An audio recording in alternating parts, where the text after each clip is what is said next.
Ketika misalnya ada teman-teman di luar sana punya duit gajiannya, misalnya anggaplah dia gajinya tuh 2 juta sampai 5 juta, Bro. Ya.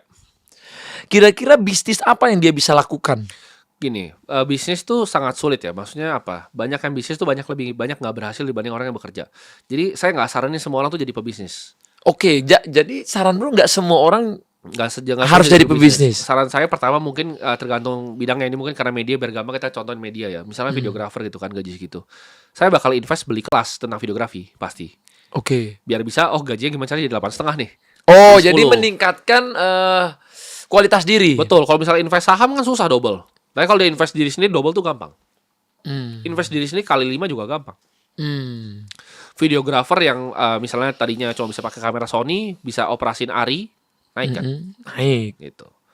Belum dia bisa lebih film jago lagi, ya film naik. Naik. Ya kan? Tergantung pemahaman gitu. Akan bisa naik. Jadi ketika dia skillnya naik, itu menurut saya investasinya lebih bagus tuh. Jadi kalau 2-5 juta, spesifik ya 2-5 juta, itu fokus untuk tingkatin skill, Mas. Invest di kelas-kelas yang bisa memperbaiki diri kalian. Beli buku gitu kan, misalnya tentang seni videografi atau apa, buku, kelas, nonton YouTube tiap hari. Jadiin, ini kata-kata dari Kobe Bryant nih, pemain basket favorit saya. Jadiin dunia itu perpustakaanmu. Jadi ketika saya waktu itu mau jadi investor, dunia ini tuh jadi perpustakaan saya. Mas Sata tanya semua perusahaan yang ada di Indonesia, TBK, saya bisa jawab laporan keuangan di luar kepala. Semua. Jadi dunia itu jadi dunia saya, Mas. Jadi perpustakaan dunia. Bahkan di Amerika S&P 500 ticker apapun tanya saya bisa jawab semua. Kripto top 100 tanya saya bisa jawab semua. Circulating supply-nya berapa, harganya berapa sekarang. Dunia itu jadi dunia saya. Jadi harusnya sama ketika misalnya dia mau jadi videografer, semua tontonan dari pagi sampai malam tuh harusnya itu. Tingkatin skillnya sampai segila itu, harus jadi konsisten, Mas. Ini bener banget. Ya misalnya mau jadi media nih, mau jadi media. Karena keras, Mas, persaingan apalagi entertain ya. Entertain itu keras sekali. Jadi banyak orang-orang baru yang hebat, banyak yang anak-anak muda punya inovasi yang baru. Harus kembangin terus kalau itu nggak jadi makanan sehari-harinya, pasti kelewatan sama orang lain nanti. Iya, itu dia. Dunia kompetitif soalnya. Karena kalau kita lihat juga banyak orang mau jadi sesuatu tapi dia nggak usahain hal itu dan belajar kan, Mas. Jadi dia cuma lihat orang itu kok bisa gitu. Nah, kayak contoh dulu, Mas, aku kan dulu sebelum jadi content creator ini pengen jadi atlet. Salah satunya adalah atlet futsal atau bola. Jadi dulu itu aku pertama kali ngeditin video pemain bola A, misalnya namanya Ricardinho. Itu semua match dia dalam satu musim itu, misalnya dia ada 50 match atau 100 match. Yang ada misalnya video cuma 50-nya aku download, aku edit setiap menit dia megang bola dan pergerakan tanpa bola. Nah, itu. Sampai waktu dia passing, kalau orang passing dari belakang, dia akan nyambutnya pakai kaki kanan dulu apa kiri dulu. Aku tulis. Dia akan nyambut kaki kanan dulu ketika dari belakang. Ketika dari depan, dia akan injek bolanya di roll ke depan. Tuh aku catat satu, Mas.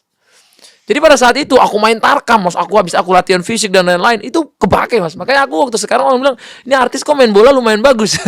Karena aku bener-bener nyatet, Mas, dulu. Sama. Saya juga ketika misalnya olahraga, contoh main basket. Kan saya SMA lumayan serius ya. Iya. Jadi ketika saya main di SMA, ketika Kobe Bryant gerak, sama. Saya catet gitu kan. Bener. Oh, dari triple threat nih gerakannya ngapain nih? Di jab dulu, langsung dilewatin. Dia fake-nya kemana, saya ikutin semua. Wah, itu berarti udah jadi rumus ya. Ini bukan saya sendiri yang ngomong ya. Ini kemarin saya ngomong, orang semua bilang, ngapain Bang dicatat-catetin? Menurutku setiap move yang aku catat ketika di lapangan itu aku coba praktekin itu kepake. Jadi inputnya dapat. Sama ketika di dunia investasi, Warren Buffett tulis apa saya dengerin. Lakuin. Ketika dia bikin video apa, interview di mana saya tonton. Semua bukunya 100 kali bukunya saya yang tentang dia 100 biji, 80, 100 ada kali. Udah saya baca gitu. Jadi kalau Mas ditanya 5 idola Mas siapa aja? 5 ya? 5, 1 sampai 5 atau 5 sampai 1. Ini masih kalau hidup. 1 mungkin udah banyak. Ini masih hidup atau meninggal juga boleh? Meninggal boleh. Atau hidup aja lah Mas biar gampang orang searchingnya. Waduh, hidup ya? Hidup. Hidup itu 1 pasti Warren Buffett. Warren Buffett. Oke. Idola ya? Idola. 2 itu mungkin Elon Musk. Elon Musk nomor 2 ya. Karena menurut saya visioner luar biasa. Visioner, pinter juga dia. Pinter juga. Nomor 3 ya. Waduh, ini banyak ini idolanya. King James basket. Nggak, mungkin idola saya kebanyakan di dunia usaha ya. Mungkin Changpeng Zhao yang bikin Binance. Changpeng Zhao, CZ yang bikin Binance. Yang bikin Bitcoin? Itu kan grup atau orang nggak ada yang tahu ya. Iya, Jadi mungkin enggak. Nomor 4 Saya sih suka Larry Ellison yang bikin Oracle. Oke. Yang lagi investasi di medianya heavy banget nih. Heavy banget. Lagi gila-gilaan. Ya. Paramount semua disikat sama dia. Wah. Larry Ellison 5 itu mungkin 5 ya idola ya.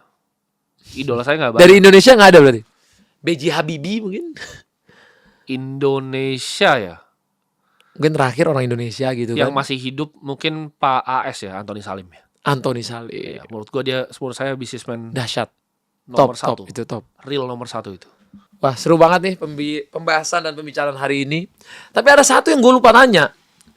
Bro, target punya anak umur berapa? Punya anak ya. Jadi Apakah ada nggak sih target, Bro? ada karena kan kita itu Indonesia nih. Saya agak senang nih kenapa saya lahir di Indonesia karena menurut saya dari 2045 kita bakal negara keempat GDP di dunia, nomor 4 kita. Nomor 4. Jadi ini negara bakal maju kenapa? Karena populasinya itu berkembang, Mas. Berkembang banget. India ini udah mulai turun loh populasinya. Mulai turun. Jadi orang mulai nggak bikin anak kalau di India. Kalau Jepang udah ketakutan. Kayak Korea aja, Mas, belum tentu ada lagi 50 tahun dari sekarang. Kenapa? Karena jumlah populasi. Roma itu bukan kalah karena diserang sama barbarian, tapi karena jumlah populasinya. Sampai ada pertukaran rakyat juga kan? Betul. Untuk India masuk ke Jepang karena susahnya populasi. Populasi. Menurut saya Indonesia ini harusnya masih bagus. Dan menurut saya ya pasti siapa sih yang sebenarnya nggak pengen punya anak kan ibaratnya. Kalau orang yang tapi ada juga kan, Mas, yang dia oke, aku maunya child free. Gitu. Ada, tapi menurut saya itu nggak bagus untuk dunia kan. Untuk diadopsi. Kenapa? Karena kalau begitu semua ya kita di bawah replacement rate itu 2,1 harusnya. Di bawah 2,1 anak ya kita mundur ke belakang kan. Humanity ini kita kan sebagai manusia harus punya suatu goal kan. Kalau kita nggak mencapai ini ya menurut saya kemunduran. Karena yang saya lakukan seumur hidup saya itu cuman gimana caranya manusia jadi spesies yang lebih maju. Udah itu doang yang saya pikirin. Tapi ketika Mas punya anak ada nggak kepikiran akan slow down? Karena aku ngerasa waktu punya anak, aku ngerasa pengen dunia aku lebih slow down. Jadi kayak aku nggak mau jadi nomor 1. Ini nggak bisa ngomong ya, Mas, karena saya tuh nggak. saya biasanya nggak suka ngomongin yang belum pernah saya alamin. Teman, ini kan saya juga sering pikirin ya. Iya. Mungkin saya Coba bisa sama tambahin. tuh lagi mandi gitu. Cuman ini mungkin teman-teman take it with a grain of salt karena saya nggak punya anak dan saya nggak suka ngomongin sesuatu yang saya belum alamin. Okay. Cuman saya mikirnya seperti ini. Saya tuh pengen bikin ibaratnya dinasti yang nggak cuma tahan 100 tahun tapi 500 tahun. Karena saya ada banyak yang saya mau capai di hidup saya. Maksudnya saya kan ada misi mau bangun 1000 sekolah. Saya bikin manusia tuh energi mau lebih efisien. Dan itu butuh generasi yang turunnya bagus. Maksudnya apa? Jangan habis di generasi 2, jangan habis di generasi 3. Jadi pasti saya didik dengan cara-cara tertentu. Maksudnya gini. Oh, mereka mau misalnya jadi pemain bola boleh. Cuma mereka harus punya kemampuan finansial yang prudent. Nggak usah gandain, tapi jaga aja. Jaga kekayaannya. Jadi saya mau set up sebuah family office yang sekarang udah ada di Singapura. Itu saya mau jadiin lintas generasi. Saya udah siapin dari umur 25. Jadi ini bakal lintas generasi.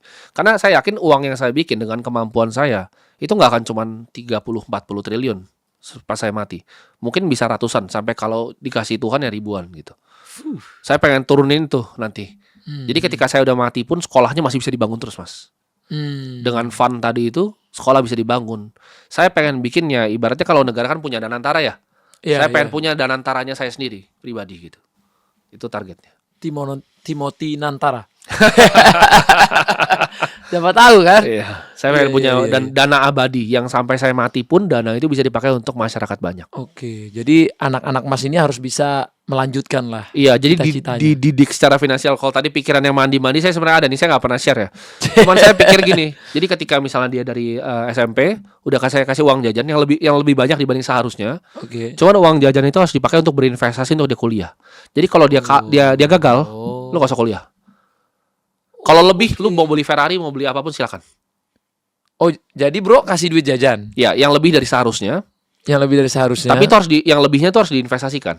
Oke. Ini untuk pas umur berapa nih? Mungkin dari umur 10 saya udah ajarin nanti. 10 tahun. Tapi kalau di bawah 10 kan belum ngerti kan? Di bawah 10 belum ngerti. Mungkin 10, 11 ya. Umurnya Warren Buffett lah, 11 lah saya ajarin. 10, 11. Udah harus bisa? Udah harus bisa. Jadi dia harus kasih itu setiap minggu dia review sama saya. Tesisnya apa? Kenapa beli itu? Oke. Kenapa beli saham itu? Iya, karena saya nggak perlu dia jadi pengusaha. Dia harus jadi investor. Kenapa? Karena saya udah bikin duitnya. Nggak usah capek-capek lagi. Tinggal turunin. Dan saya akan tekanin bahwa uang ini bukan uang kamu. Ini uang untuk bantu masyarakat. Kamu tuh shepherdnya untuk turunin ini ke bawah. Berarti Mas harus punya istri yang bisa manage satu visi misi juga. Betul, harus bisa manage itu. Dan harus pinter juga. Harus pinter juga pasti. Lebih penting pinter apa cantik? Kalau bisa dua-duanya kenapa pilih gitu? Tapi kok disuruh pilih Disuruh pilih pinter. daripada cantik. Iya. Wah beda. Cuman nih. laki-laki sulit ya kalau Sulit. pilih yang cantik. Jadi harusnya pilih yang dua-duanya gitu.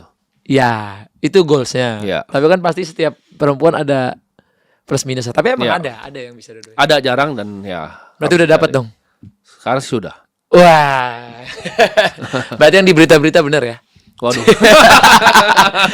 Oke, itu gak usah dijawab. Terima kasih Mas. Thank you udah sharing-sharing di sini.